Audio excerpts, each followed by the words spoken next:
चलें भाई, आज ये काम हो गया। अंदर वाली साइड किनारे बना के फाइनल किया, क्योंकि इधर ग्रिल की नाप हम लोगों ने देनी थी। यहाँ का ग्रिल जो है ना फिक्स, तीनों खाने एक ही खाने बने, एक ही नाप पे बने, 1, 2 और 3 एक ही नाप पे बने हैं। तो हम लोगों ने किनारे बनाए। किनारे बनाने के बाद फिर जो है उनको नाप बेच दी, वो बनाएंगे, क्योंकि फिर जो अंदर से बने हुए हैं उसके बराबर बाहर से भी बनेंगे। तो एक ही नाप होगी। तो क्वेटा भेज दी, तो ग्रिल बन के 1 हफ्ते में तैयार होगी, तो फिर लगाएंगे। तो एक और खुशखबरी, तो यहाँ का सामान भी आना लग शुरू हो गया। तो फर्स्ट थोड़े थोड़े गीले हैं, तो कोई मसला नहीं, चलेगा, इनकी भी मजबूरी है। तो सेट कर लिया पलंग, और यहाँ पर ला रहे हैं सामान।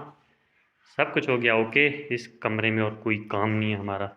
और ये बरामदे का फर्श डालना है, क्योंकि तीनों कमरे अंदर से हो गए फाइनल। ये दरवाज़ा ऊपर लगेगा, ऊपर वाले कमरे में। तो चलते हैं, दिखाता हूँ। तो खाली गुस्ल खानों में टाइलें बाकी हैं, टाइलें लगाना बाकी है।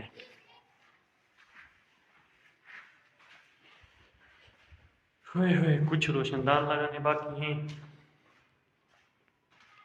एक रोशनदान इसका है सामने वाला, और है ना ये सारा मुकम्मल है। तो खाली टाइलें, कल इंशाल्लाह, कल या परसों टाइल शुरू हो जाएगी लगाना। तो आगे सब कुछ फाइनल हो गया, और सामने वाली दीवार भी प्लस कर दी।